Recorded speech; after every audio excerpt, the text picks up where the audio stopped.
when you're thinking about STEM and the capabilities that come with that, right? For island communities, it matters more. And why does it matter more is because your margins are very thin, right? I mean, here in the mainland in Mm, the US, right? I mean, look, the power goes out, right? There's redundancy, right? I mean, there's a lot of different systems in place that are able to overcome and continue, right, serving power to a large community. But on an island, you don't have that flexibility. So whether it's power right. systems, communications, logistics, even data links, right? You're Yes. facing higher risk, right? And sometimes it's just it's just geography, right? The weather could impact it, distance, right? I mean, Yes. all these things, right, are very critical, right? And so what I'm thinking here is that if you've got local talent that is more technically inclined, I think that helps reduce the dependency on outside help. Off a day. It's your innovation coach, Rob Jackson, and welcome to another edition of the Innovate Guam podcast, a podcast where we talk about all things innovation, technology, and improvement related to the island of Guam. Don't forget to like, subscribe, and follow me on YouTube, Facebook, LinkedIn, Instagram, and Substack. My podcasts drop at the beginning of each week. And be sure to check out my Innovate column in the Pacific Daily News every first and third Friday of each month. All right, our guest today. He is a former United States Air Force officer with deep engineering experience. He has a BS in astronautical engineering from the United States Air Force Academy, an MBA from UC Irvine. He's an executive, board member, leader, and advisor in many different digital media, content distribution, and supply chain transformation organizations. He's a recognized thought leader in digital content operations, metadata management, and emerging technology. He's actively engaged in sustainability and future of work conversations across media and technology ecosystems. Ladies and gentlemen, I give to you Mr. Derek Powell. Derek, what's up, man? Hey Rob, how you doing, man? Hey, thanks for having me. Oh, it's outstanding. So, one of the things that I left out of that long introduction of Derek is my senior year roommate at the United States Air Force Academy. And he's been a friend of mine for over 35 years. So, yes, we go way, way back. I wouldn't say a friend. I would say almost like a brother from another mother. We've been tight for a very long time, very long time. Yes, yeah, absolutely. So some of that silliness might come out in the podcast or whatever, but we'll try our best to put on our professional face and all that kind of stuff. So, Derek, we got a tradition here at the Innovate Guam podcast. We kind of go through some icebreaker questions, get a sense of where your head is at in terms of innovation. So, first question for you, what does innovation mean to you?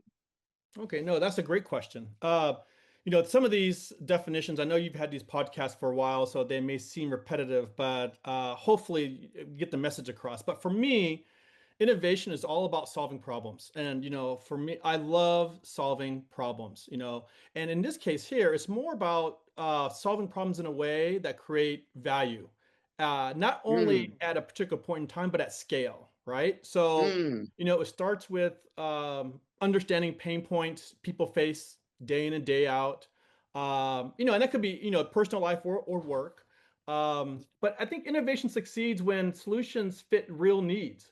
They yes, move efficiently through systems and keep working over time. And I think that aspect of being able to continue that sort of thought process or that rigor, not just at one point in time, but over a long span of time, is really what's key, right? Tools change often, right? So I don't focus on the tools themselves, but I think like strategic thinking, critical thinking, clear goals, and a very disciplined execution mindset, right, is going to matter more in innovation than it is anything else. Yeah, great answer. I really like that. And I really like the aspects of value and value, not just individual Mhm. or sub-optimized value, but value at scale. Yeah. So, talk to me. What is one behind the scenes innovation in media or technology that most people don't realize fundamentally change how content reaches them?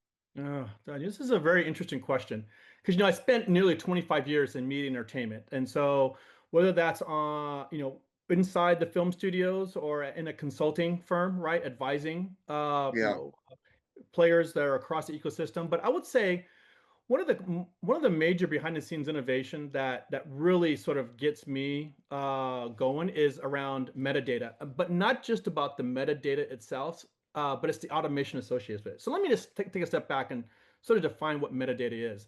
Metadata is that information that describes the content, and it's a Okay. very structured way of being able to harness that information. So things such as the title, the language, the format, the rights, the ratings, the availability windows, right? All the aspects that you need to be able to manage, that particular piece of IP in the marketplace, and that's going to help you drive the different types of arrangements that will help maximize its financial performance. So that's really what metadata is.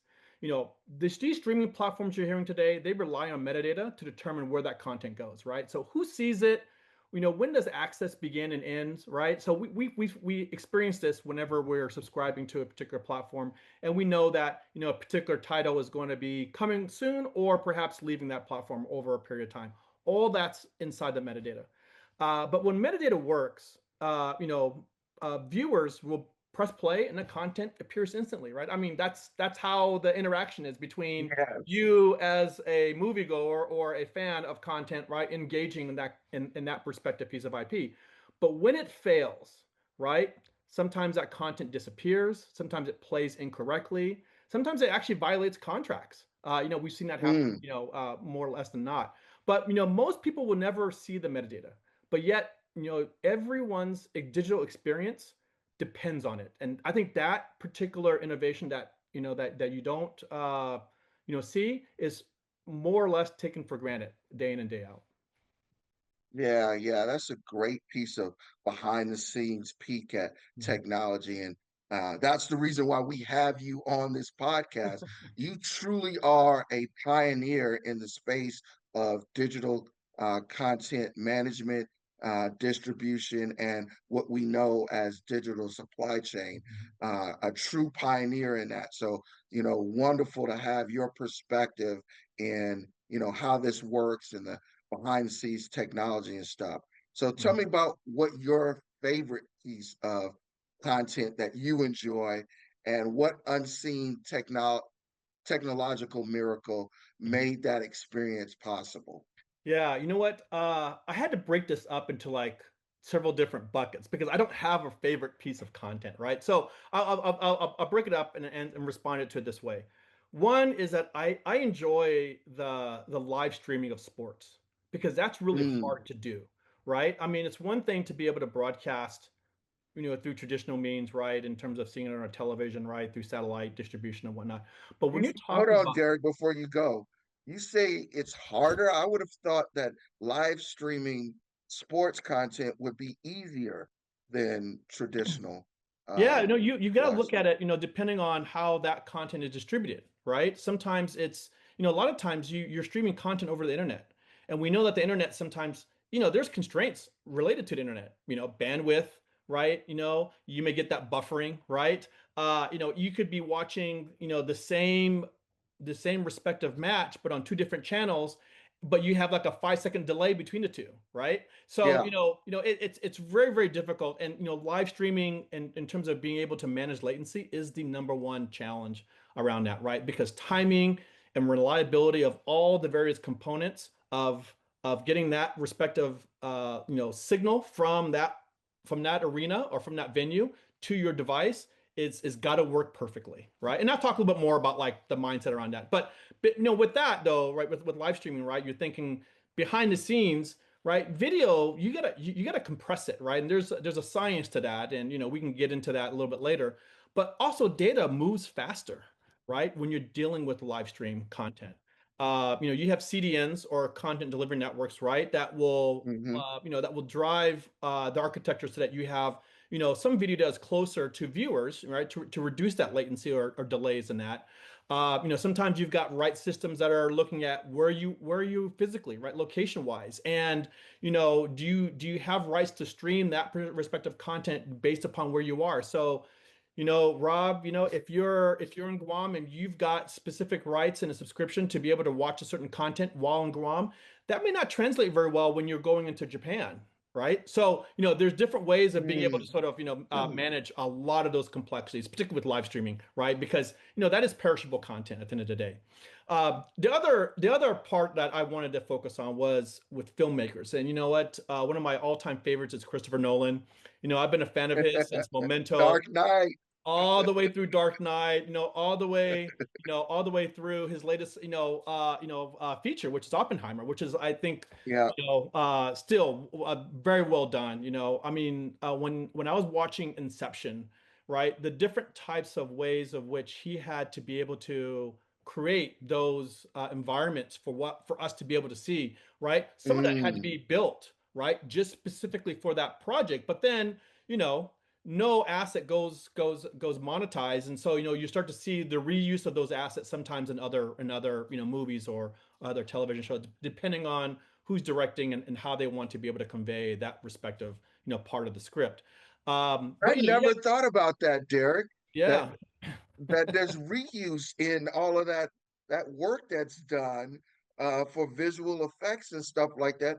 That even that you could reuse it and license it out to somebody or whatever for segment of another show or movie or whatever. Oh, sure. Yeah, that happens more often than not. But I mean, you probably don't recognize it when you're watching it as part of the audience, right? Yeah. But the mechanics around the different stage setups, right? And how they're reusing props or different components of that particular scene, right? Is all about trying to ensure that you are able to provide the best possible rendition of that filmmaker's vision, right, to the Yes. fan base. So yeah, so on the back end, whether it's props or the stages or whatever that may be available, right, you'll see, there's nothing that says that you couldn't reuse a lot of that. But the nice part about it is the innovation that comes with that first use, right? Because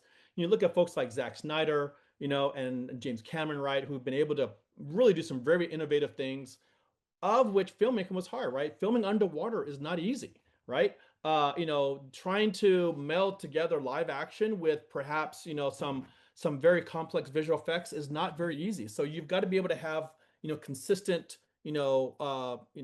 viewpoint in terms of understanding where that filmmaker is trying to take that story.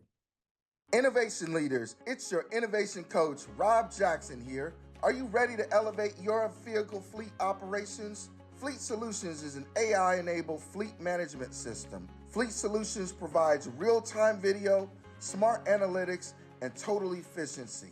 Keep your people safe and keep your business moving forward faster than ever before. Fleet Solutions, arriving tomorrow, today. Visit thefleetsolutions.net or call 671-988-9748 to schedule your personalized demo and revolutionize your fleet operations today.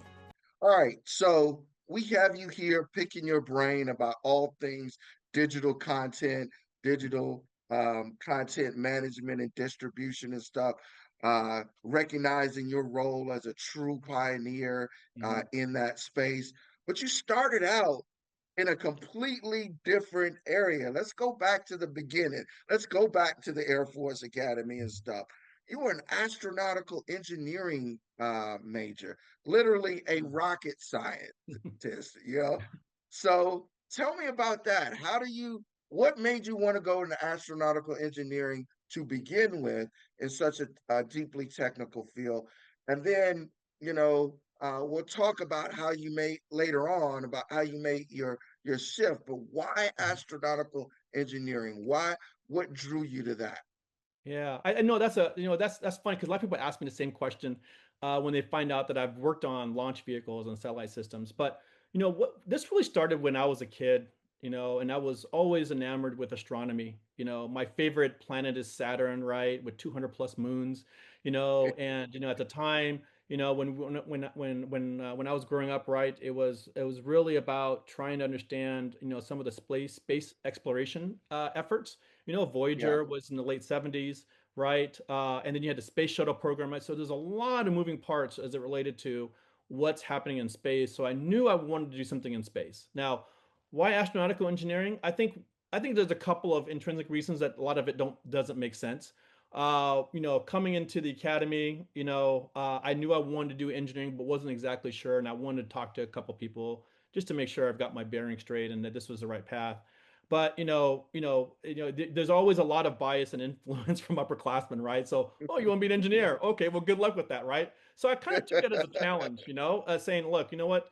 There is, look, people before me had been able to go through the academy and major in this. I said I could do it too, right? And frankly, it was one of the hardest majors to get at the academy. Uh, you know, Absolutely. I my can attest to it. All of those late nights and weekends watching you try to get a Fortran or Turbo right. Pascal computer program That's right. to compile, load correctly. Right. So Nope. you Exactly right, right. So yeah, so my emphasis was astrodynamics, right? I didn't go into propulsion or any other types of tracks they had within the major. But one of the reasons for me that was core was that space systems in general require precision and accountability. And what do I mean by that? Mm, Right? I mean, whether you're talking about a launch vehicle, a satellite, guidance systems, right? I mean, these things operate in very harsh environments, right? And where mistakes can have some serious consequences. There are some constraints, right? The laws of physics, math, reality, right? I mean, these are constraints that you got to deal with. But when you're yes. looking at from an academic perspective, right? Training at the levels that build discipline, patience, and being comfortable with complexity. For me, I felt like this degree was the right fit for me. Yeah, sure, Mm, I got to launch things in space and sit in the in the command center with the headphones on, like you see in the movies, right? And looking at various metrics and measures, right, on how different structural and mechanical systems are performing. But at the end of the day, it really came down to look, you know what? On a launch vehicle or a particular satellite payload, there's a lot of complexity involved, and I'm okay with that. And for me, that was the main motivation. yeah. So it sounds like all of those things you took away from your engineering education and Hmm. your engineering experience, the systems there thinking, the constraint management, Hmm. the accountability, precision, all of those kind of things. Those are things that were portable and mobile skills, if you will, Hmm. important, um, very mobile skills to take with you into any endeavor in life. Would Hmm. you say that would be I true? think so. Yeah, you know what? I mean, you know what? When yeah, I think one of the things that I've been able to articulate very well, particularly after I got out of the Air Force, was how do I take my experience as an engineer and apply it to now in the commercial, space, right? I mean, it's one thing to sit there and say, look, I'm going to stay in the aerospace and defense industry, right, and continue what I'm doing, but that wasn't what I wanted to do. So, when I think about, the engineering education, if you will, right, it teaches you how to think in terms of systems, right? Mm, How parts connect and interact, right? Every component affects others, through interfaces, time, and constraint, like you mentioned, right? And also, too, decisions that you're making involve trade-offs, right? You've got right, performance, cost, reliability, risk. You have all these various aspects that you got to be able to determine which levers are you going to push and pull, and what are you going to be comfortable with going forward, right? right. Testing and evaluation, right? Is the name of the game a lot in terms of engineering, right? And these complex systems. And so, you want to be able to have the best test plan so that you can, surface weak points, right? And address them. But I will tell you that, from a systemic perspective, right? Strong systems really succeed when you think about design and constantly validate over and over. I mean, it may seem monotonous, but you're doing it, and it's by design why you have to continue to look at validating those test parameters and the performance, so that at the end of the day you have a very successful launch and a successful program. Yeah, yeah. It sounds like also that this has shaped a lot of the way that you lead teams and you work with your teams to solve problems in the commercial space. Hmm. You've brought a lot of that engineering lessons learned, if you will, and applied it to your leadership style in the commercial space. Hmm. Yeah, I think so. I mean, one of the things that I would say that is very that the industry does know, and I think commercial industry does know that, when you go through a very structured program like the academy or just serve in the military, right? There is already that expectation that of leadership, discipline, right? And that, and people can rely on you, right? I mean, those are the things you've got to be able to amplify, right? When you're going into, perhaps either a new job, or when you're, leading by example, right? People are always watching you, and you're always maintaining, your appearance. But, I think one of the things that, as an Air Force officer, one of the things that I've always, focused on was how teamwork drives success. This is not about a me or an I type of, engagement. This is about teamwork, right? And, we know that, leadership is the art of influencing people to progress with enthusiasm and motivation towards the accomplishment of our mission, right? So at the end of the day, right, it's not about you and your own personal capabilities and your blind spots. It's about having the right team that's going to give you the right success, and everyone crosses the finish line together, right? So when you have large programs, when you have engineers and operators, suppliers, and obviously leadership are involved, right? I mean, you're coordinating a lot, right? You've got a lot of folks who Yes, are providing input or who are looking for answers, right? And so, you've got to be able to, have a very clear head, and part of that is making sure that from again from an engineering perspective, right? That your documentation, right? It provides you the means where you don't have errors, right? Your assumptions don't break under stress, right? And the right. mission itself, right? The mission focus aligns that team quickly, right? When priorities stay clear and stakes are for real, right? I mean, I think that is, for me, that's been the quote that I've used a lot, where if there is any ambiguity in terms of what we're doing and why we're doing, we always go back to our focus, right? We always go back to the mission. What is our objective? Yes, Right, and then let's get realigned really quickly and then move forward with the next steps, right? But that's really, for me, it's not just space and defense systems, it's just being a military officer in general, how you are able to pivot, and lead with conviction, but also drive at the outcomes that are needed. Very, very, very, very applicable, both in in uniform and out of uniform. yeah.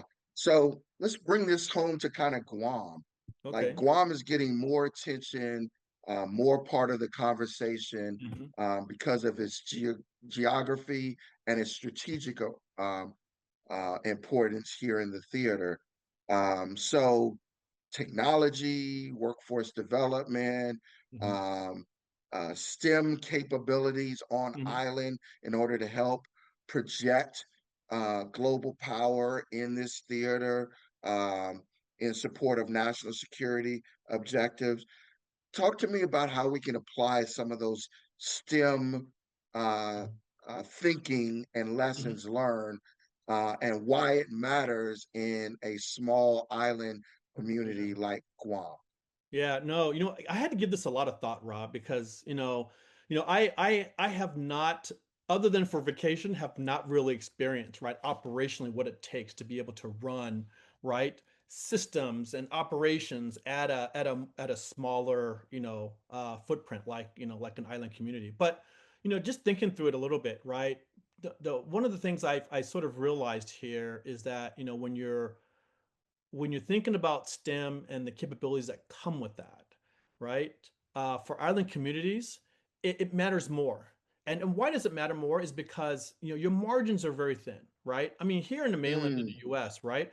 I mean, look, the power goes out, right? There's redundancy, right? I mean, there's a lot of different systems in place that are able to overcome and continue, right, serving power to a large community. But on an island, you don't have that flexibility. So whether it's power Right. systems, communications, logistics, even data links, right? You're Yes. facing higher risk, right? And sometimes it's just it's just geography, right? The weather could impact it, distance, right? I mean, Yes. all these things, right, are very critical, right? And so what I'm thinking here is that, if you've got local, talent that is more technically inclined, I think that helps reduce the dependency on outside help, right? I mean, Yes. that's the first premise, right? The second premise is, I think, is that STEM skills help build resilience, right? That sort of like that collective self determination and, frankly, long term stability. I think what the secret sauce is how do you become creative around that, right? I mean, you can't just go replicate what we're doing in California, right, in Guam. It's just not gonna work because of scale and the complexity that's involved.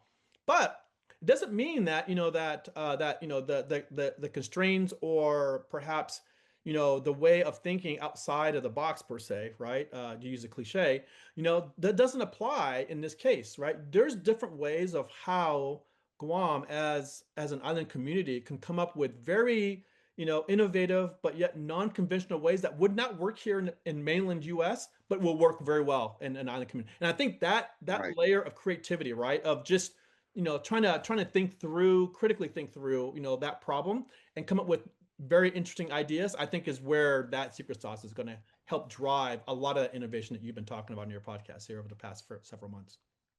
Yeah, I love that. I love that. We got to beat that drum and Hmm. continue to beat that drum because, like you said, it's a secret sauce. It's a Hmm. secret sauce that really allows the island community to take ownership uh, of its future Hmm. and build the kind of future and resilience that they're looking for. So, yeah, absolutely. Hmm. All right. So let's go back and pivot back to you and talk about your pivot. So Okay. you pivot, you're going down this road, astronautical engineering degree, going out, working on Air Force satellite projects and space systems and stuff like that.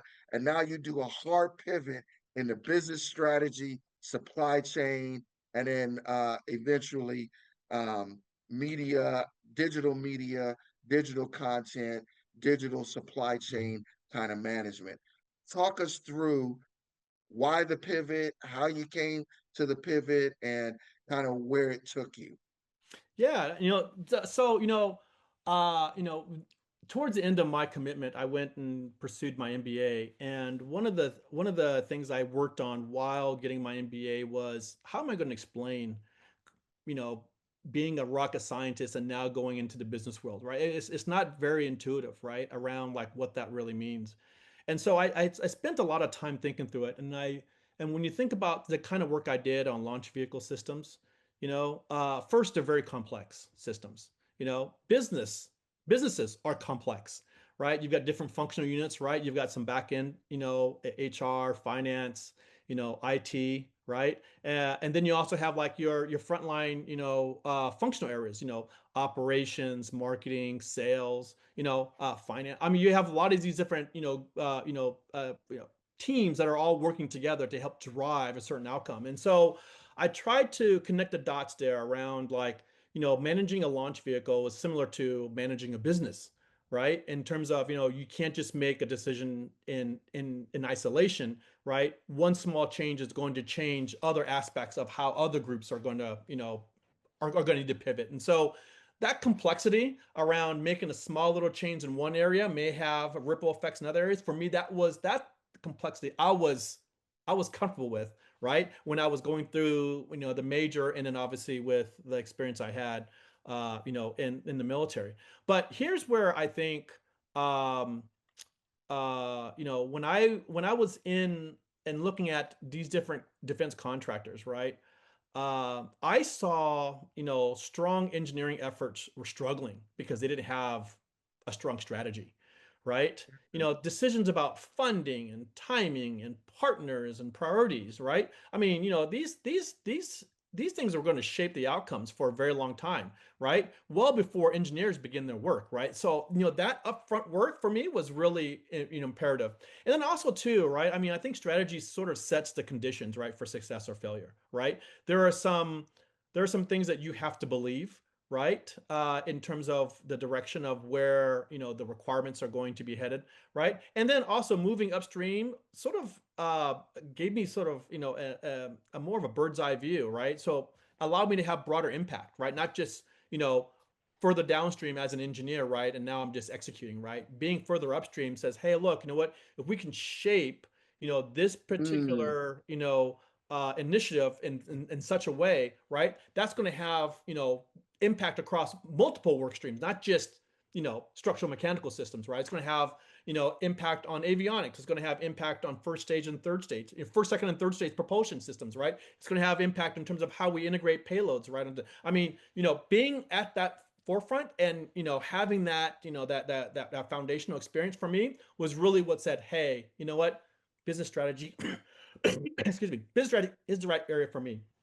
And then supply chain is getting it done, right? Execution. yeah, yeah, yeah. So let's start talking our deep dive into digital supply chain, right? So most folks, when you talk about supply chain, they're thinking about ships and warehouses and trucks and all that kind of Mm-hmm. stuff. When you say digital supply chain, people kind of start thinking, what are they talking about here? Mm-hmm. What does that look like? How do you manage that? So you talk to me, what is, give everybody kind of a one-on-one on what digital supply chain management looks like. Yeah. So, supply chain, a lot of folks think of, like you say, right, end to end, right, raw materials all the way through, goods, right, or services that come out of a particular ecosystem. And a lot of that is rooted in physical supply chain. So I've got to go and dig up some raw materials, or I've got to grow some specific plant, right? I've got to manufacture, right? After I Yes, source and procure all that, right, and I've got to be able to now, get it to the places where I need it to get to, right, through distribution and transportation modes.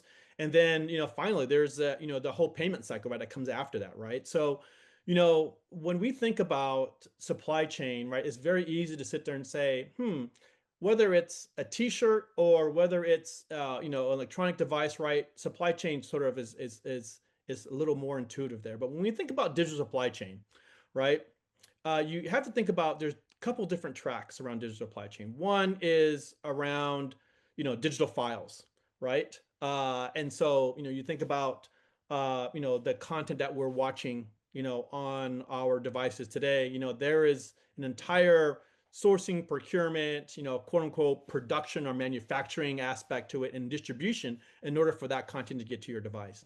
But the difference is it's all ones and zeros, right? It's all going through different IT applications and systems to be able to get it, and so that you can be able to have a very good experience with that digital file. The other underlying aspect of digital supply chain is the information that sort of rides along with it, right? So we talked a little bit about metadata, and I won't get into it too much, but there's a lot of other information that has to happen in and around that content that helps then drive that. So when you think about like software, right? Software manages the creation, the approval, security, delivery, payment, right? I mean, all these things that we sort of have a little bit of visibility or interaction with, but it's all happening on the back end, right? Manual right. steps, right, are not there, right? You're not physically calling someone up on the phone, right, and trying to process a payment, right? All this is done through integration of different software applications. There is also this aspect around automation as well, right? So the reason why we have that is that, we want to be able to reduce delay and errors, right? When you have that kind of process automation in place, right, you're just taking repetitive process steps and being able to execute them at a very high, you know, at a high level. And if there's any exceptions, right, then they get flagged. But in media, right, the product moves, like data versus boxes, right? So, there aren't a lot of, handoffs, if you will, physical handoffs, right, with people actually managing this. You're going to have some folks So it who flows very quickly, it flows does, uninterrupted without it as many does. handoffs. It does, but you Okay. still need someone to have eyes on it, right? Because you don't want to get to a point where you're at the end of the supply chain, and now what you find is the audio stream is 2 seconds off from the picture, right? Then you got to go all the way back and fix it, right? And I'll talk about that a little bit more later in terms of the differences. But what's really driving that is the fact that there's a lot of automation, and it's all about the inputs into that respective process structure that's then going to help drive, right, a successful product at the end. Yeah, yeah. So when you moved into this space in Mhm. media and entertainment strategy and operations, what surprised you the most about the complexity Yeah. of getting content from creation to Mhm. consumer? Yeah, I think the level of complexity really surprised me. So mind you, Mike, when I entered the media and entertainment industry, it was actually at the early days of DVD. So when you think about that, right, one movie, will go through 100 steps before it reaches the actual viewer, right, from that production state to the theaters, right. But then here's where the complexity gets crazy, right, because now you get versions of these respective titles. Now mind you, one of the very first projects I worked on while at Warner Brothers was the first Harry Potter movie. And I can tell you that when you think about, is it Harry Potter and the Philosopher's Stone, or is it Harry Potter and the Sorcerer's Stone? The same movie, different title. But guess what, now you've got to multiply that by Wait a minute. language, format, platform, region, right? I mean, just the scale of complexity. Just next thing you know, you've got 500 versions of the same movie out there, right? Oh But my and God. it's crazy, right? So for me, I was like, holy cow, wow, this is really interesting, right? But then, right, then on top of that, you have what's called rights and availability, which is basically a rule-based structure in terms of when that particular content can be released and in what time window, right? So you've got all these different complexities, right? So not only do you have to produce those assets, but now you've got to be able to sit there and say, okay, well, what is that timing, right, associated with that? And then when you think about the complexity of 500 versions of the same movie with 120 different languages, right? And multiply that by formats, right? Now you've got a coordination challenge, right? And that grows Yes. very, very fast, right? So the scale of complexity, I think what surprised me the most. I was just blown. And that's just the movie version. And then you get into home entertainment, it just proliferates from there, right? It's just crazy. So you think about the marketing Wow. materials, you think about, all the respective, key art that goes in terms of being able to promote that. Today is very easy. It's a little more manageable today. But back then when you had physical product, it was mind blowing, mind blowing. Yeah, yeah. So let's talk about that. Um, you were there on the cutting edge, the pioneer, kind of Yeah. moving us through these different areas. Mhm. Can you kind of give us a history level lesson about kind of how did digital media distribution look like before DVDs, then during the DVD era, what major changes and stuff happened Mhm. there, and then kind of post DVD era moving into where we are right now in the streaming age. Can you kind Yeah. of walk through a quick history lesson of what those eras look like and what were the kind of major technological shifts that happened? Yeah, sure. Yeah, sure. So let's start with like what was life like before DVDs, right? So what kind of formats did we have? We had Beta from Sony. We had, VHS, right? Tapes. We had Laserdisc, right? That which was the precursor to DVD, right? We had all these different formats, right, available to consumers to be able to, watch their favorite films. And I think in this case here, right, what's really key here is that distribution relied on physical, Physical assets. that's right, right. So whether So it's you're talking film, about more traditional supply chain, if you exactly, will. right. So you had film reels, right? You had magnetic tape, right?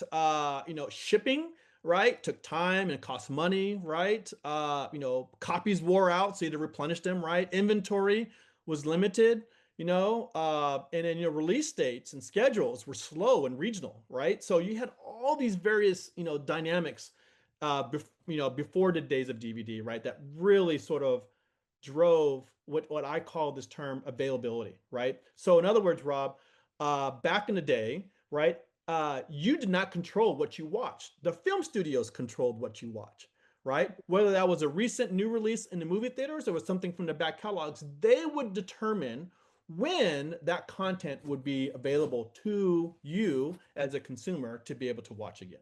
Okay, so Interesting. keep that in mind, So right? they were the major power brokers Of in course, of course. in that realm. Of course, Okay. right?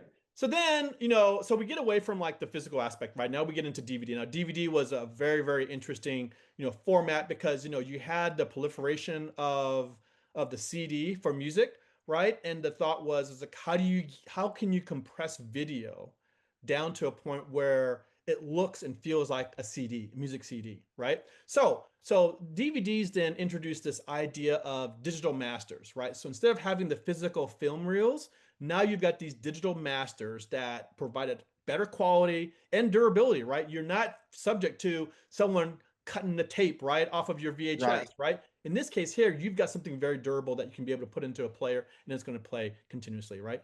You can be able to replicate that very, very quickly and you can scale it, right? Because it's, again, very, very, very set in its ways in terms of the structure and how you're able to drive, still a very still very physical, optical disc, asset. But at the end of the day, right now you've got, this whole drive in terms of actually selling DVDs rather than the previous period, which was all about rental, right? So you see the rental market start to shrink, right, which is where the blockbusters, right, and all these respective retailers were starting to renters were starting to try to transition out of that or at least maximize it versus being able to sell That's you a DVD, interesting. right? I That never put together and connected the dots there, Derek, yeah. between the shift from tapes to DVDs, as that was the really the first shot that Hmm. killed the rental business because you had something much more durable in your hands that Sure. people were willing to buy versus renting. I never made that Yeah. connection before. But also what's interesting here too, Rob, is the fact that now because you're selling in retail stores, guess what? Now you're acting like a consumer product good, right? So when that happens, what do you get? You get very interesting supply chain, models, right? VMI, for example, which is something that Warner Brothers had pioneered, right? And they actually had built their own system to manage vendor managed inventory, right, for the likes of Yeah. Walmart and some of the other major big box retailers, right? And also, being able to get point of sale data, right, which was key and golden, right? That is a Right. wealth of information. So now you're starting to get a little bit more sophisticated around who's actually buying your product, right? At the rental space, you just don't know, right? I mean, all that resided within these rental shops, right? Mom and pops rental shops and the big guys like Blockbuster, right? But now the Right. studio is actually able to get that data and now process it and now be more strategic around how they market certain titles, right, in certain parts of the country, right? Uh, and you get a better insight in terms of what the demand curve looks like, right? So, am I going to ship more in this particular region than others because of the nature of the content, or the price point, or whatever that may be? But still, right? Distribution was faster, but still physically based, right? That's really what Yes. DVD brought, right? Now let's fast forward into streaming, right? Streaming is a it started off with things such as like pay-per-view and video on demand, right? As sort of ways of being able to get themselves meaning the film studios, understanding more about what digital distribution looks like. But what happens with streaming is that now you remove physical inventory entirely, right? There's no physical inventory associated with streaming. None. Okay. So now you've got content that is traveling as data, right, across different networks, right? Distribution is now instant and global. Before, right, with DVD and VHS, right, you had these sort of like these staggered windows, right, around when the US would go and street their content versus the UK or versus Japan, right? Everyone had their own, sequence in terms of how that would pan out.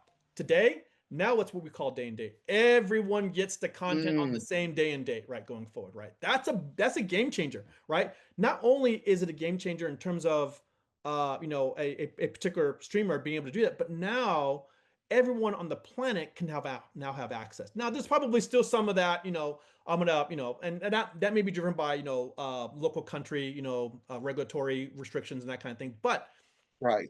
now it's instant and it's global, right? Now everyone's talking about global numbers, right? Again, you're looking at how do you maximize the financial performance of any given IP? That's how you do it, right? It's timing, right?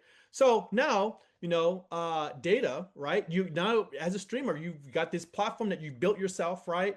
And mind you, Netflix was not willing to give any data to the studios for a very long time in fears of they would actually build their own platforms. And now everyone's got their own platform, right? Because now they're collecting all the data Yeah. themselves.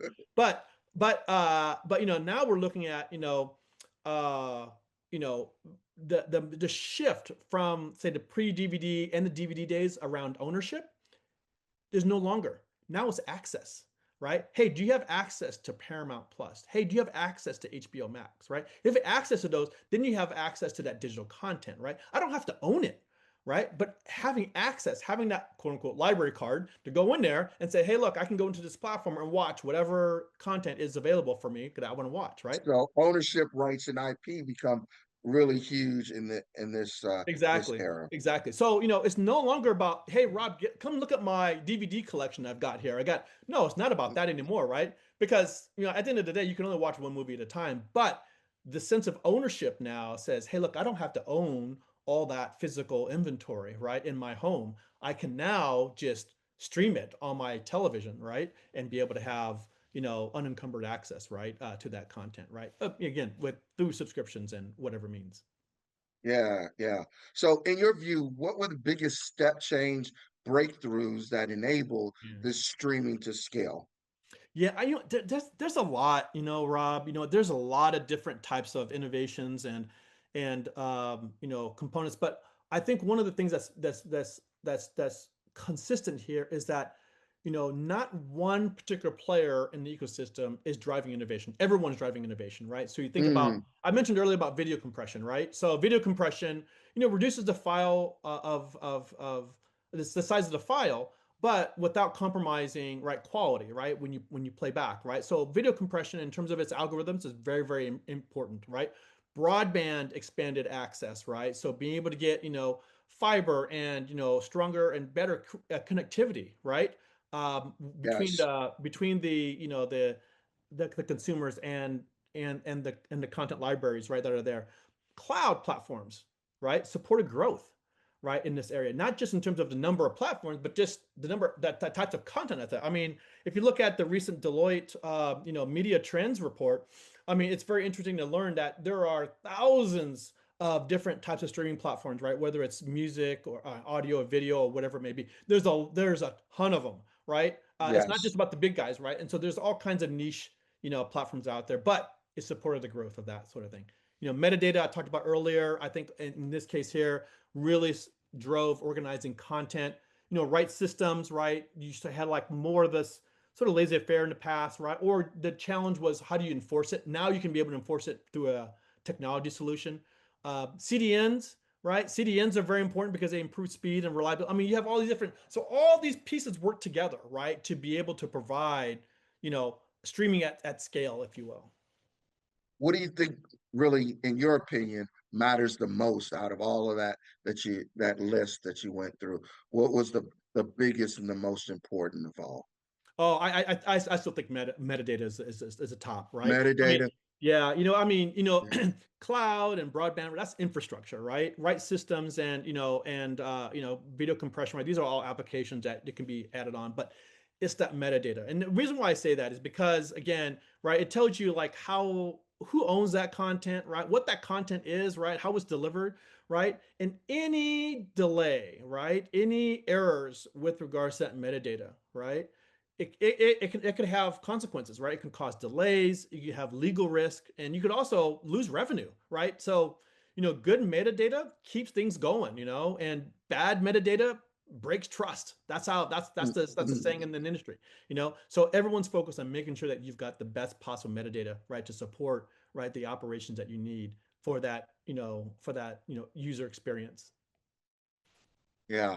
So it's interesting that great history lesson that you gave us of the different eras and stuff.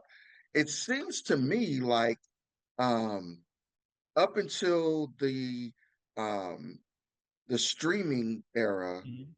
the studios were the ones who were the big winners throughout. And now I don't want to say that they're losers right now because they're still controlling it from an IP and a rights standpoint. But Yep. then there's a lot more players who can get into the distribution of that content. Would you say that's a fair statement, or Yeah, I think how would you so. elaborate on that? Yeah, I think so, right? I mean, I think studios really controlled, early distribution through physical assets, right? And that's a given, right? We sort of went through that process. But I also think that, in between the pre-DVD days and streaming, right? The retailers also had power at some point, right? In terms of the ownership aspect, right, of DVDs themselves, right? The collectibles, right, or the collection aspect of DVDs was really driven by the marketing of the film Yeah, the studios, packaging right? and marketing That's as right. collectibles. Yeah, That's right, okay, right? I So got you. retailers had a lot Yeah, of power during the DVD days, right? And again, it's all about owning customer access, right? At the end of the day. And then I think streaming platforms, and to some extent, device makers, right, are now starting to leverage that data and distribution channels. I think a good example is look at Apple, right? I mean, Apple was frankly a device company, right? But now they got Apple TV Plus. Again, everything, it's within that whole entire ecosystem, right? That then drives a certain type of engagement, and now they're producing content, right? Again, it's all yes, about having the Mac, the iPads, right, the Apple TV, iPhones, right, all that being interconnected, right, to be able to provide you the best possible experience, right, with content. But yeah, at the end of the day, I think the idea here is the ones that are able to drive the best consumer experience are going to win. But I caveat that by saying a lot of the streaming platforms out there don't have strong balance sheets. And and when you think about that, you look at creative ways, and we've seen this a little bit with Netflix already, where they used to be just 100% streaming, but now they started adding, advertising in there, right? So it's a lower price point, right? But now subsidized heavily by ads, right? So, you're yeah, looking at, they look, you can only raise prices on consumers for so long until they sit there and say, look, I've had enough. But the value that you're providing them, right, and how you're able to help drive, good, solid financial performance as a streaming platform, the fundamentals are still there. And I think now you're looking at a pivot in these days, particularly with the battle for Warner Brothers Discovery and those assets around being able to scale, right? If you're able to do it today, that there's a certain limitation, but now you've got to be able to scale that. And how do you scale that? And you do that by acquiring content libraries, and Warner Brothers is a very, very good content library because they have a lot of the iconic movies, right? This studio's been around for 100 plus years, so you yeah, know yeah, there's a lot there. But yeah, that's the name of the game now, is how do I start to drive a stronger balance sheet, stronger financials, um, and still reflect growth so that my shareholders aren't yelling at me. yeah.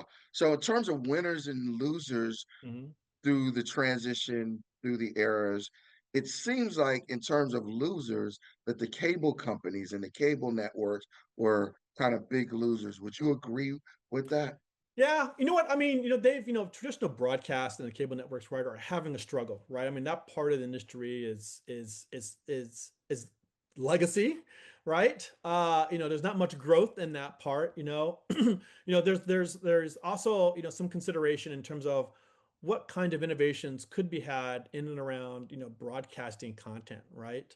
And so, I actually sit on the Business Advisory Council for the new ATSC standard, ATSC 3 group, where we're looking at understanding some of the business challenges that some of these cable networks and broadcasters are having, and what kinds of things could they be focused on to help drive new sort of innovation in that space, right? So, the new ATSC standard, and just some a little bit of background, right? Today's standard around how broadcast reaches your television set through antennas and satellite distribution is on a standard called ATSC 1.0. I don't know what happened to 2.0, but we jumped to 3.0, right? But 3.0 provides now a new revenue stream, potential revenue streams for broadcasters and networks to be able to now, what they call data cast, right? Their respective content out to the market and get insights back. And it's something that is, that is really predicated on some of the FCC determinations around, when is ATSC 1.0 going to sunset so that we can be able to sunrise, ATSC 3. There's also some considerations around, where are these respective players going to focus their efforts on. AI is interesting, but AI doesn't really sort of is almost like a distraction in this case, right? This is more about reevaluating your business model, right? How are you going to make money, right? And we're also looking at ways and where looking at non-traditional ways of broadcasting content today. So when you think about autonomous vehicles, right? Does ATSC 3 and that standard, that broadcast standard, accommodate for a lot of those different transmissions that of which broadcasters and cable networks can be able to then leverage, right? But yeah, you know what? It is a very tough sector within the media and entertainment industry that is really having a hard time. And um, and frankly, right there's a lot of smart people who are trying to figure out a way to be able to turn that part of the industry into something new, right? Something innovative and something that's going to be able to grow as new technology and new types of engagement with users uh, continue to evolve. Yeah. So, in looking at where we are in the streaming Mhm. era and kind of looking forward, what parts of the digital supply chain still are kind of broken or inefficient today and really need some work or some help Yeah. in your opinion? I think one of the things is that a lot of systems are still fragmented. There's not strong integration. And I think part of that is that, it's sort of like, weighing the cost around, how many different applications or systems am I going to integrate with at the cost or perhaps at the risk of not being as agile or flexible as I need to be in the marketplace, right? So you still have that sort of dynamic, right? There's still a lot of manual work that persists, right? And so, there's some process automation tools that could definitely, find its way, into these different untapped areas. Rights data, right, is still conflicting across all these different partners, right, across ecosystems. So that's still a struggle today. Security, right? I mean, we haven't talked about that, but cybersecurity, right? And it's a huge deal, right? When you had physical goods, right? Piracy, right? Someone can just basically go into a movie theater and with a handheld camera and white and Yeah. just film the movie. It's gotten very sophisticated today, where you've got hackers that are trying to tap into CDNs, right? Or sometimes they call this digital leaking, right? Leaching, right? Which is where your respective content, right, is found a way in the gray market and is now being pirated, right, by some of these digital players. So that's an issue, right? But whenever you look at like efficiency gains, right? You may find efficiency in one place, but in another place you're not finding that at all, right? So that Yeah. that entire end-to-end efficiency gain is still very uneven at the end of the day.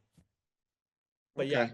there's still a lot of problems to solve within the digital supply chain, and there's a lot of companies out there that are trying to figure it out. But yeah, it's not completely solved. So, looking at that and where we are today, Mhm. what are the most important trends that you're looking at right now in 2025 and beyond? Stuff like AI. AI is everywhere. Mhm. What other kinds of things are you looking at? Yeah, so when we think about streaming, right? Well, first of all, the industry structure is changing, right? Because we're in a moment now where we're seeing a lot of consolidation, right? A lot of merger and acquisition activity going on, right? Again, the Netflix Paramount battle, right? I mean, we saw that with Paramount sort of bringing CBS and all the other respective branches of that particular empire together under one umbrella, and then now going after Warner Brothers Discovery. There's a lot of consolidation that's happened with that, and because of that, right? You've seen a lot of growth that has been now slowed, right? So we saw a huge expansion in a lot of these different streaming platforms, and now with the M&A, space getting sort of very active, right? You're consolidating it, and with that, your growth slows, right, to a sense. And so now what you're finding is that at the higher levels, at the senior leadership levels, right, things such as cost control, efficiency, and even sustainability. I know we're going to get talking about that in a minute, right? Now sort of help guide those decisions around where companies go. But when I look at trends, right, you know, this year past and, you know, going forward, I still think that, you know, it's about, you know, it's about AI, and it's about AI in a digital transformation perspective, right? This is not about applying AI to current process structures or operations, right? You've got to transform those, right? So that you can be able to leverage the best out of these different AI tools, right? So I think AI will continue to support content operations, but I think what that looks like tomorrow versus today is going to be very, very different. I still Give me an think that, example of what you're talking about. yeah, sure. Like, you know, today we have recommendation engines, right? And algorithms that allow you to be able to sit there and say, hey, Rob, you've watched this program, right? You may be interested in this. Well, what we're finding is that, you know, these respective algorithms, you know, are not as good as what people think, right? You know, I was reading some sort of report that, you know, less than 20% of the recommended titles you know, that were shown to viewers were actually watched by those viewers, right? So it doesn't have a really good track record. AI today provides a different type of unique opportunity where, you know, you can be able to not just only recommend, but you can learn from that recommendation, right? So instead of trying to apply a generic algorithm across all users, right, or all subscribers of your platform, now what AI is doing is that now they're tailoring those algorithms just for you, right? So you're seeing that sort of. Learn how your watching patterns, That's right. individual That's watching. right. Yeah, sure. You Okay. know, it may want to draw off some other inputs, but at the end of the day, the most important input is the input that you're giving it, which is, hey, you know, I watched this trailer. What's the probability of me watching a trailer and now watching that, you know, title? Okay, so, you know, it's going to continue learning, right, over a period of time. Whereas I think your previous recommendation engines, right, were just static, right, and that's the problem, right, around that. So, I mean, that's just one example, a very, very small sliver of just just a touch point between users, right, or subscribers, and, you know, the streaming platforms and the content owners, right, around how that particular content gets viewed, consumed. You Yeah. know, the other areas I think that are very interesting are going to be like security, right? And because we're talking about streaming platforms, right, and I'm seeing this more and more, data centers, data centers Mhm. specifically around energy efficiency, right? That's going to be huge, particularly as it relates to not just the streaming platforms, but also different types of AI solutions that are out there, right, that are being applied. And so you're Yes. consuming a lot of energy when you do that, right? And so what's the best way of being able to ensure that those respective data centers don't overheat, right? You know, that they're manageable, right? That kind of thing, right? And again, the demand Right. is going to continue to rise, so you got to be able to manage that, right? And then I think, you know, overall, we're still going to see a lot of experimentation, I believe, around how, you know, the business models continue to evolve, right? You're going to see a mixture of ad, subscription, and bundles, right? I mean, that's going to continue going forever, right? Because everyone's trying to find, right, the right mix that's going to help draw in more subscribers, right? At the end of the day. Right. Right. Yeah. So great information about AI. You've been Yeah. really active in the space of agentic AI, applied to this, and you were talking about how that can help, um, Mhm. content operations. Do you want to go down that road and kind Yeah. of dig out some of those things that you've Yeah. talked about? Yeah. You know, I think, you know, part of, you know, there's the generative AI aspect, right? And then there's the optimization AI, right? Uh, sorry. And so, you know, part of that is now looking at context on how do I use AI to help optimize, right, my operations, right? And this is really more about just driving the repetitive task and, you know, clarifying the rules, right? Um, you know, I think areas that I've sort of started to dive into more, again, it goes back to metadata enrichment, right? How do I continue to evolve that metadata so it's providing the right sort of insights for these different applications and solutions to be able to act upon. I also think that, you know, quality checks, localization, right? Mm, Scheduling, right? I mean, you know, all these benefit from early, you know, versions of agentic AI, right? And these areas also handle large volumes and structured decisions, right? So for me, I'm looking at what's the low-hanging fruit, right, around, you know, implementing some of this within content operations. Those would be the areas that I'm looking at. nothing to say that, Rob, you're going to go to Japan, you're going to watch a very interesting movie, and you may not even get to be able to see or at least understand what's on the movie theater, right?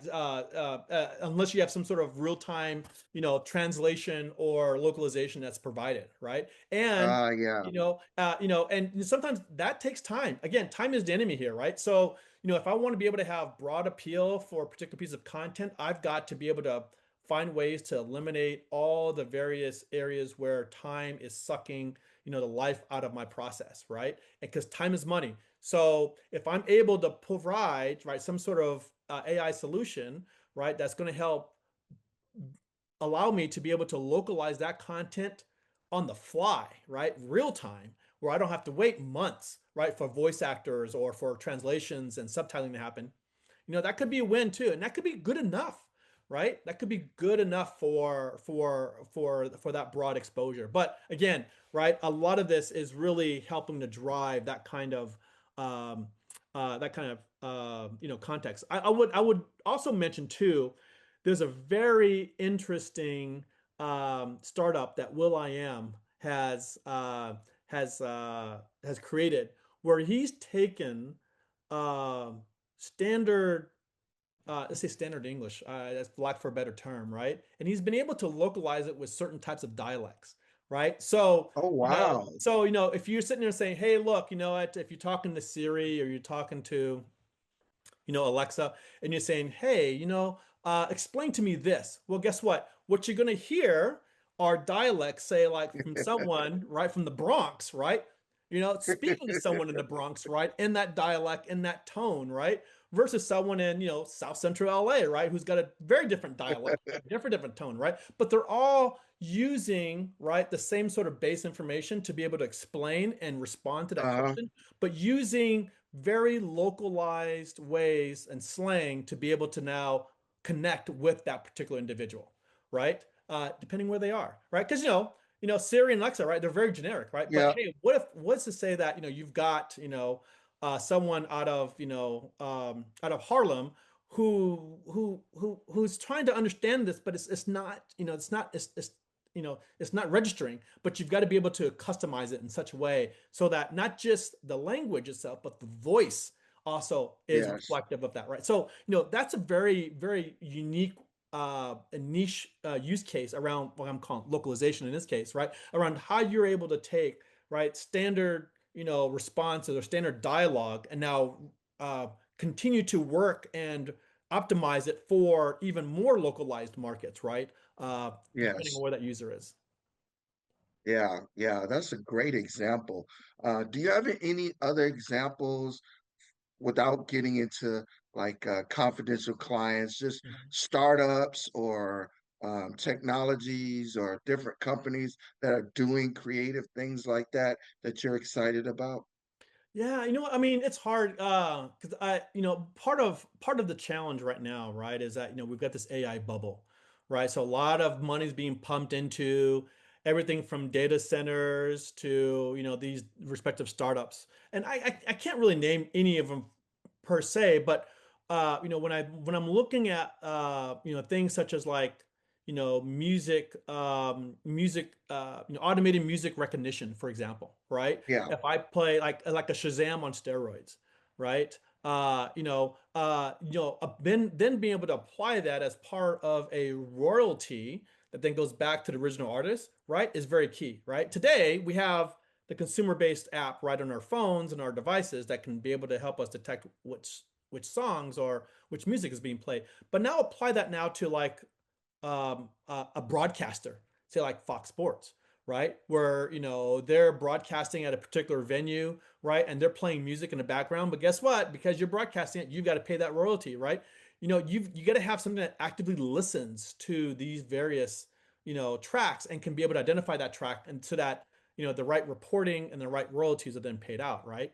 And Right. there's ways to be able to curb that, but you still need those different solutions. And I think what it comes down to is, uh, you know, what problem are they trying to solve? And I think that's where we're starting to see a lot of breakdown in terms of these respective solutions and what they're aiming to what value that they're trying to drive, because it's frankly it's like, okay, what problem are you trying to solve? Is that really a problem, or is that some problem that you created, or is that something that that's not really a problem? It's a challenge, but it's not really a problem that's going to drive a different kind of behavior, right? So you're starting to see some of that right now. But look, you know what, chat gpt came out, right? I mean, they've got different versions that are out, right? And people are very excited about that.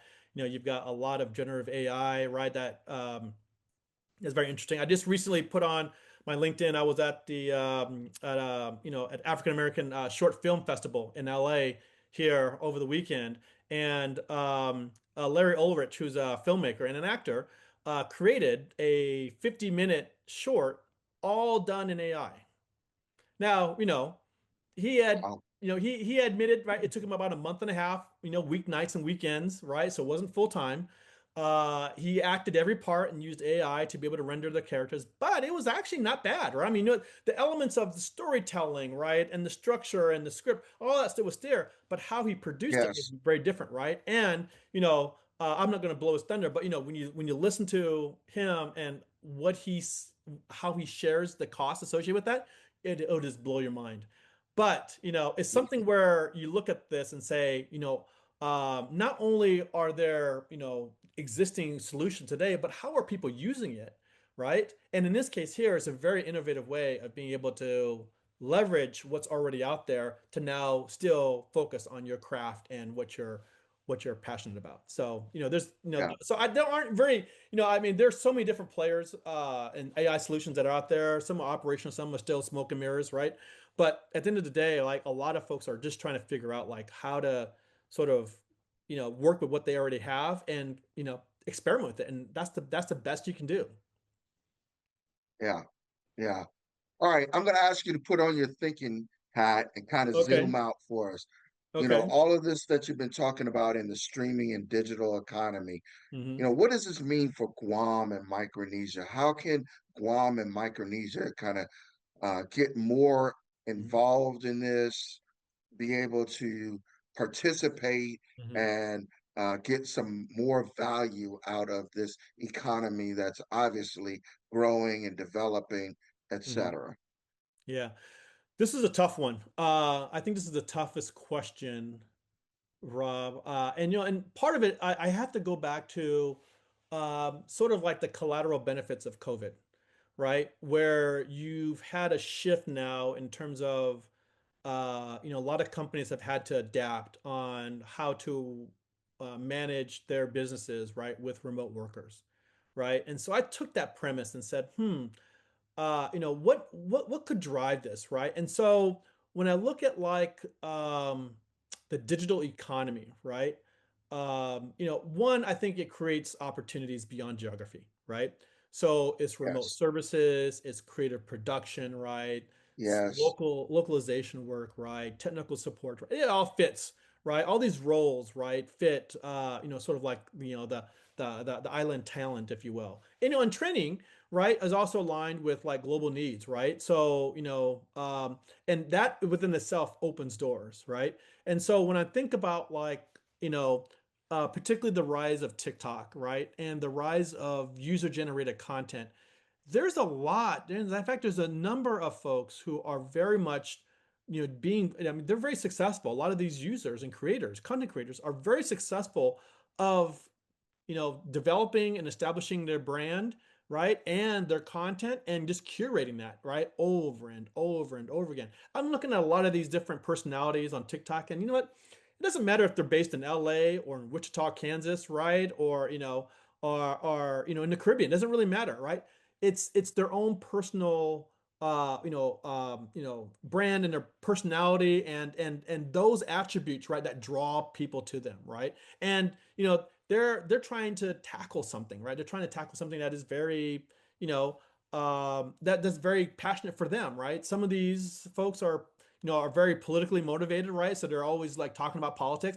Others are talking about these social norms that are sort of like, I'm not really gonna like raise an eye to that, right? But there are going to be topics that are sort of previously considered taboo, where, you've got a lot of folks who are like, yeah, I kind of feel the same way, right? And so you start building that following, right? But Right, again, right, there's a lot of things you can do in the digital creative community, right? That helps then drive that. I've seen franchises where they've started in someone's home. Again, it doesn't matter where they are, but they started in someone's home, and now, they've then been able to provide a very interesting library of content on YouTube where they have their own YouTube channel. And now, now they get acquired, right? These rights of this content is acquired by some of these larger studios, right? To then continue to focus on producing that content, right? So, right. who's to say that, the next Chris Nolan can come out of Guam, right? If there's someone there who's got a very creative idea, right, and wants to be able to, film, a short or perhaps, a trailer, right, of different ideas, right? There's nothing to say that you couldn't do that with, in the comfort of your own home, right, in front of a laptop, right, or with your PC, and then render these different AI tools to then be able to help you, create the content you want to create, right? I mean that. So I think part of it is that, the streaming economy itself is a little bit different, given that, there's a huge upside with regards to these content creators versus saying, look, I want to go and, I want the Warner Brothers and Paramounts and Sony's to come out to Guam. That's not going to happen. But, you as a creator or a creative person, right, who is going to be able to create very unique content that's going to resonate with, millions of people, hundreds of thousands, millions of people across the world, that's something. Yes, yeah. So let's talk a little bit more about that Hmm. intersection of kind of STEM, business, and creativity. If you were speaking to a group of Guam students, Yeah. what would you advise them in terms of the opportunities and how they could brand themselves? What kind of skills that Hmm. they need to acquire, et cetera, to be successful to participate in today's digital economy? Yeah.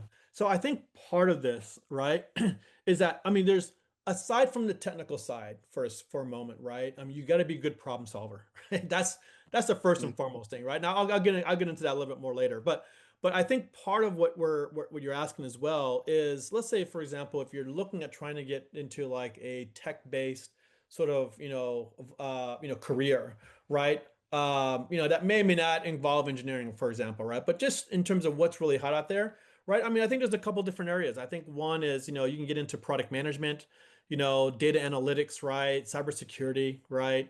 Operations, any kind of operations, really, right? Because I mean, even within that context, right, there is some skills that are being developed. User experience, right? Cloud operation, right? These are all very strong options, right, for people who want to get into technology or stimulated, career paths, right? That doesn't require, heavy lifting, but it does require some level of acumen, right? Both on the business as well as the technical side, right? To be able to connect those dots.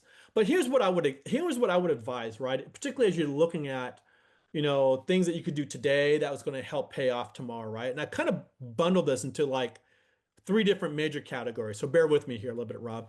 So I think the Okay. first bucket here are hard skills. Okay.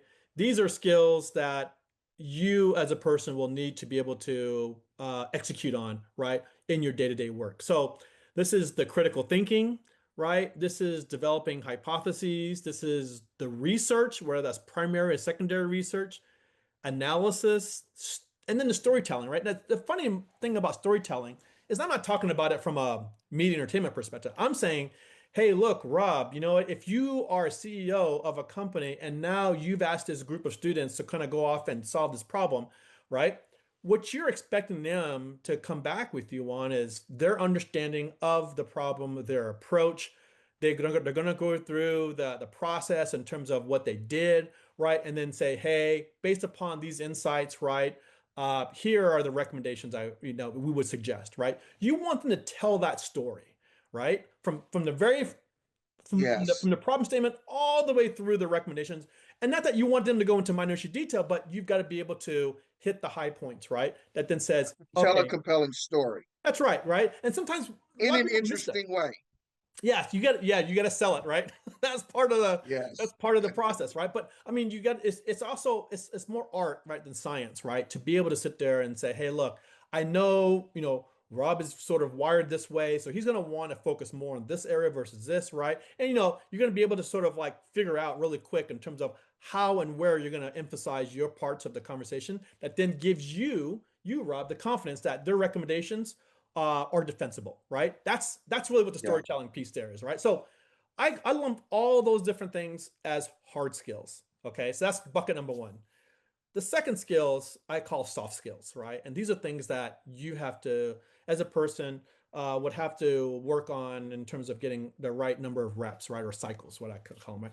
This is things such as communication, teamwork, the quality of your work. I don't want to see misspellings. I don't want to see things misaligned, right? When you're presenting something. Confidentiality is also a big key, right? Now, you may not have a lot of cycles in that, but there may be some stipulations of where you're working with very sensitive data or information that you can't be spouting off, whether it's to your respective teammate or even other parts of you as a consultant, right? Working with the client, right? You can't be telling people like, you know, uh, you know, Right. uh, this kind of insight. So anyway, confidentiality is big. Time management, project management, and relationship building. Right. These are all soft skills that need to be developed over a long period of time. Right. And being able to understand the nuances there. Right. So the soft skills are there. And then the last piece I have are behavioral skills. Right. So this is things such as work ethic, maturity, right? Decision making, how you prioritize, kind of accountability, flexibility, right? Being interested or having some sort of intellectual curiosity, right? I mean, Right. you can't teach that to somebody, right? Someone has to have that on their own, right? So when I think about those skills, that in terms of answering your question, I sort of lump into three different buckets: those hard skills, those soft skills, and then those behavior skills. Yeah. Great answer. Great answer. And those are the foundation that anything can be built on.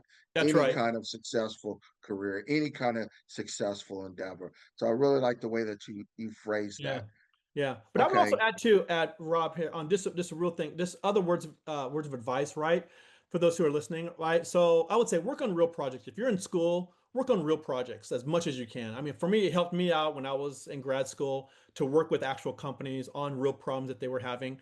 Hmm. The other thing I would also say too is, for each individual, right? I mean, you're going to have different interests and different types of motivations, and so I would say form your own personal board of advisors, right? And learn from mentors, right? I mean, that's what they're there for, be able to, get a different opinion or a different perspective on a decision, or even, a different lens in terms of what the issue is, right?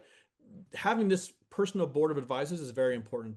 And I think the last piece of advice I would say is stay curious and be adaptable. I mean, that's that's part of that is survival, but the other part is that's going to make you more competitive at the end of the day.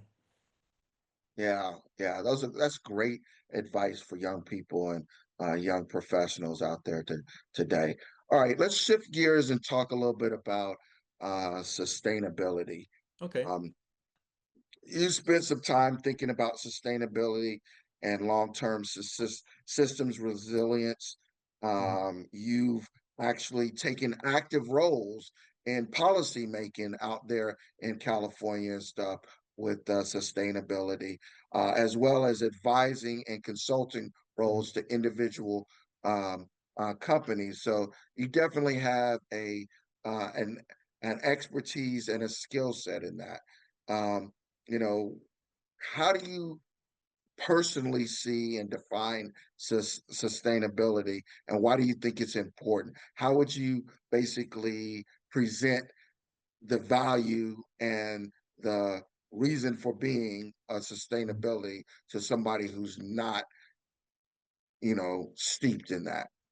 Yeah, this is a very sometimes controversial topic, right? Because, depending on, what your perspectives are and, how you view things, right? Both from a scientific, but also from a day-to-day perspective, right? Could actually, sort of sway your definition here. But, the way I sort of define sustainability is a way of, designing, systems or solutions, right? That sort of meet like human needs, right?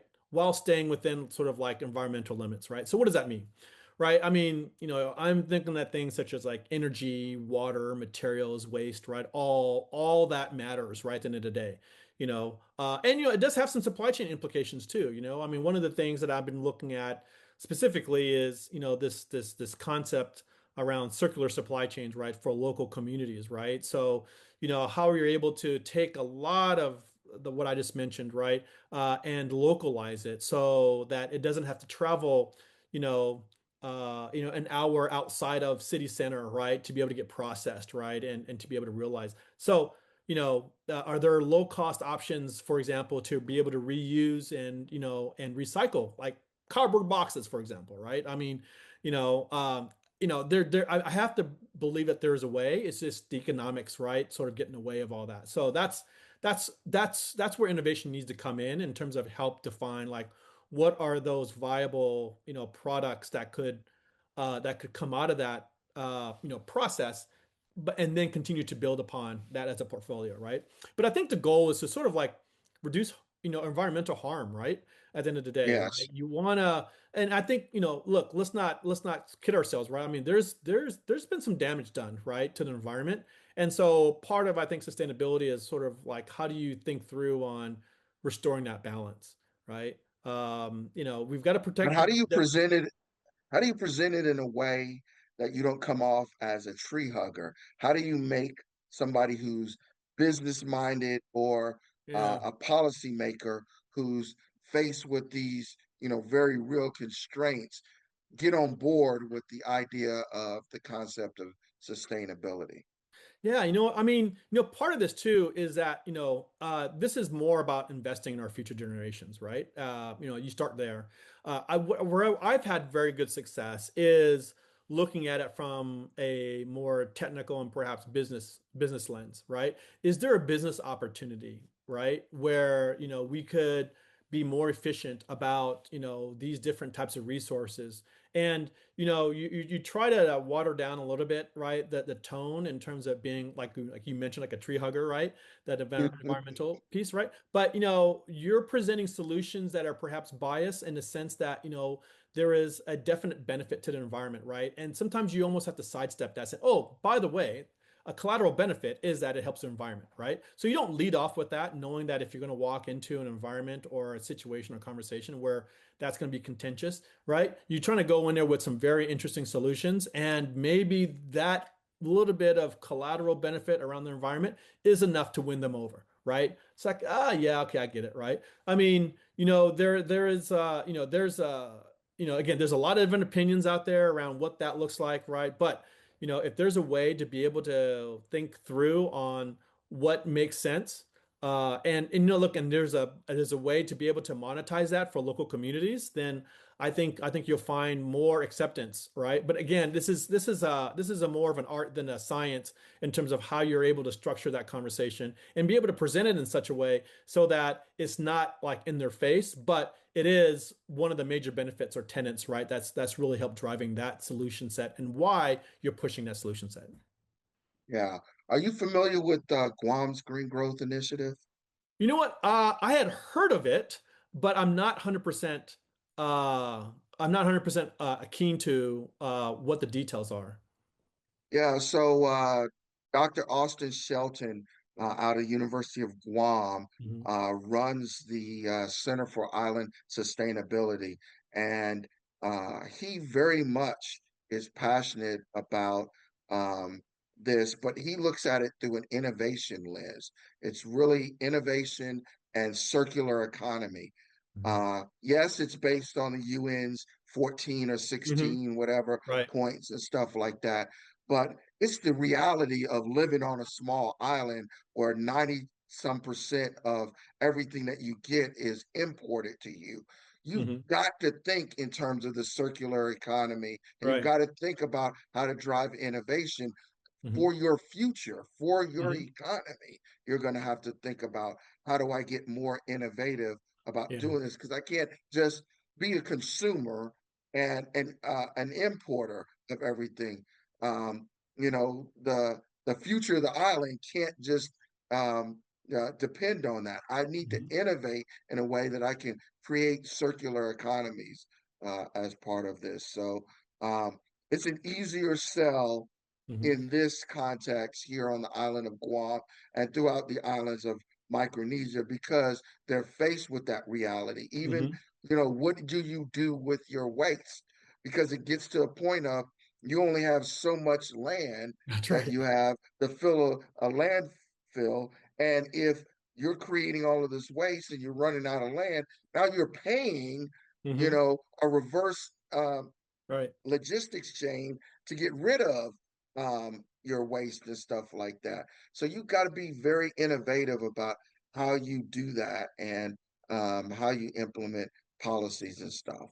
Right, right. And and this is where like I think where like Guam and Micronesia, right, can be able to accelerate, right, some of these innovative ideas, right? I mean, it's one thing to sit there and say, hey, look, I want to go ahead and come up with an idea that's going to help drive, right, a pilot and perhaps proof of concept before the LA Olympics, right? So I'm going to pick the city Yes, of Inglewood to do that. Well, what, that's, it's harder to do that, right, in that kind of context, right, because of this the geography and just because of how LA is structured, right? But this is a area where I feel like a lot of innovative ideas, some investment around initial pilots or perhaps proof of concepts could help drive right a different type of conversation, right? Of where Guam could be like, for example, the shining star around like what it takes to be able to implement right these circular economies, right, and the supply chains that are associated with them, because it's sort of a nebulous concept, particularly in a big city environment, right? And that's where you get right, the scale economies. But I also think that like there is more flexibility and less constraints when it comes to a place like Guam to be able to take more risk around experimenting and piloting these ideas, right? And a lot of them won't work, but the important thing is the learnings from them, right? And around how do you get to a workable solution and a methodology to be able to implement that, right? How do you drive, yes, incentives, right, for those that are in the community, right? How do you drive incentives for the businesses and for all the different players and suppliers and vendors who are part of this? And then obviously the government needs to provide, a little bit of backing as well, right? So this trifecta, and you add the academic piece to that, right? Now you've got the ingredients of being able to form some level of alliance, right? To be able to have a very concerted effort and structured effort around what this stuff looks like. So yeah, I mean, yes. it's a great idea. My only recommendation is please hurry because there's a lot of communities here that are experimenting with it, and it's sometimes funding and and politics get in the way, and where I think Guam, that doesn't phase, right? That doesn't enter the equation, right? It's more about can someone or can somebody can be able to champion this, right? And accelerate, the path on getting more of these different models, right, tested out. Right. And going back to what we were talking about for young people, Hmm. this is a way to kind of leverage a STEM background, a STEM Hmm. education, apply it to real world problem Hmm. solving, and create opportunities that not only make the community and the environment better, but it Hmm. also creates an opportunity to drive innovation and a whole Yeah. new part of the economy Yeah. that will help you and help your community. Hmm. So, Yeah, I mean, yeah, I had a conversation with the chief sustainability officer for the city of LA about several months ago, and one of the things he was telling me was that the city was looking at developing some programs around recycling carpet and clothing and tires. Right? Again, I mean, these are more of the waste side of the equation, but the just having the tenacity and the awareness to be able to recognize that these are some of the materials that they're currently experimenting with, right, was enough to say, okay, well, at least it's got someone's attention. Now, are there ways to be able to accelerate that and to be able to help drive additional, attention and ideas and concepts, right, to be able to implement this at a yeah, larger scale, right? I mean, that's really the question too. But then the LA fires got in the way, so we were sort of stunted with that. yeah, yeah, yeah. Well, Derek, you did not disappoint. I know it was a long time in the making. This was an incredible conversation through lots of different, really important topics. Thank you for sharing all of your insights. Thank you for everything that you've done serving our country, as well as being a pioneer on the cutting edge of digital supply chain. Really proud of you, proud of everything that you've done with yourself and your career, and just appreciate you coming, spending time with us to kind of share your knowledge and insights. Oh, no, thank you, Rob. And look, man, I think you're doing some really good things over on Island, man. So, if there's anything I can do to help you out, please feel free to reach out. And if you're missing some home cooking, I'm happy to send that to you FedEx too. So it's all good. It's all good. I appreciate you. To my audience, I hope you all learned something today. I certainly did. Um, Please don't forget to subscribe, like, and follow me on all social media platforms. And don't forget to check out my Innovate column in the Pacific Daily News, the first and third Fridays of every month. And I enjoyed the time here with you. See you next time. And remember, whether you're at home, at work, or at play, always innovate. Thank you.